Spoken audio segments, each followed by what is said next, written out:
This week, we interview Ashley Aubuchon Arcand. Now, Ashley is an executive program manager at the IBM.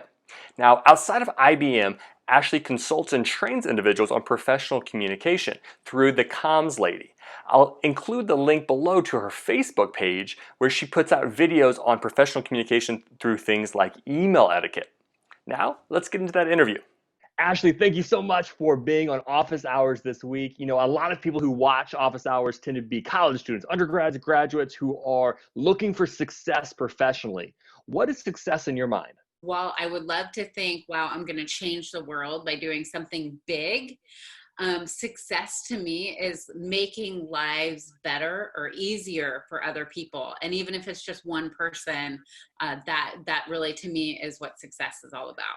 So Ashley, I know you recently came out your email session. You're training on individuals on the proper use of email. Just quickly, can you give us two tactical piece of advice for email that people may not already be using?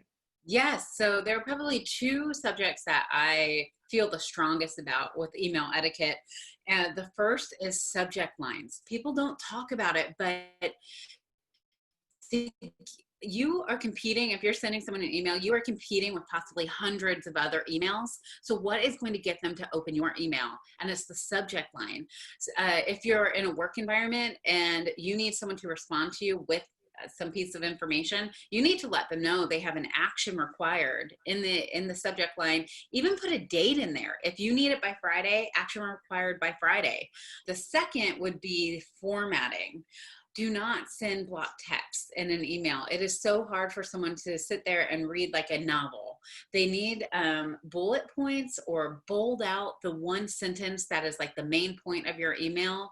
Even numbering instructions or next steps, all of that will help your reader actually process what you're sending them. How about personal branding? Is there a tactical piece of advice you have for college students or any young professional on personal branding?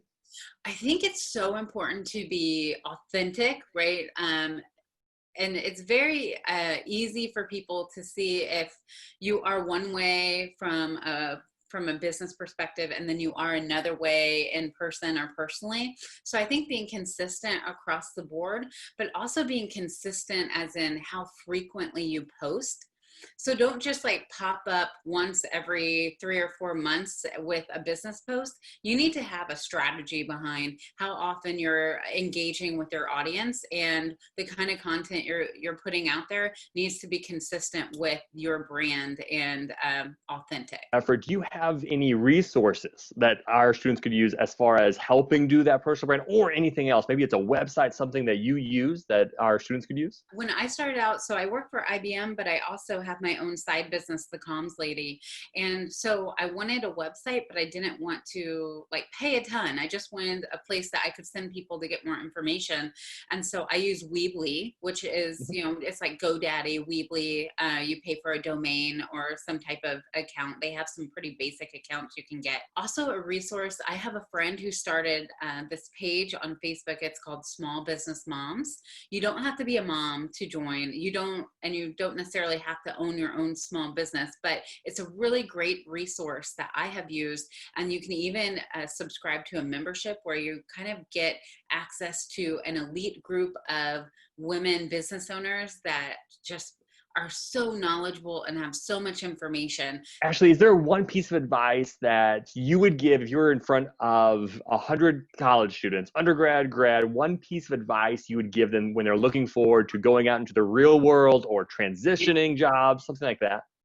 I would say learn from me and my mistakes, or just I had a very narrow perspective. I thought I wanted to help people, right? That was my big thing when I was graduating college, and so I thought that meant I had to work for a nonprofit or I had to work for the government.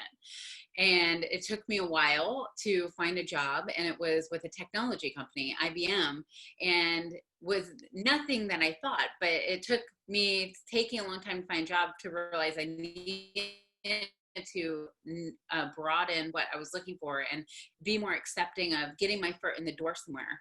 And so while my first and my second and my third jobs at IBM were not my dream jobs, they allowed me to build the skills and the network that I needed to now I'm doing things I love. And it's just, my career has blossomed. And it's because I finally had that open mind to use these jobs as stepping stones to grow my skills. So last question, Ashley, I've just given you $5 million to buy a Super Bowl commercial. So you have to spend on a Super Bowl commercial. You can't keep the $5 million. You can do whatever you want with this 30-second advertisement. What do you put in your Super Bowl ad? So, like fun Ashley would want to fill it with like puppies and kitten videos, right? Like, just tons of videos like that you see on the internet. But I'm sure that if that was really my opportunity, I would want to promote something about equality for our minority groups in the world. I also would want like a cameo from Brene Brown, who's like my hero. So yeah, I'm sure something like that. Maybe T Swift up there singing her new album. I love it. A great message. That's been an awesome message. It's fantastic. Well, Ashley, thank you so much for being on Office Hours this week. Awesome. Thank you so much for having me. It was great talking to you.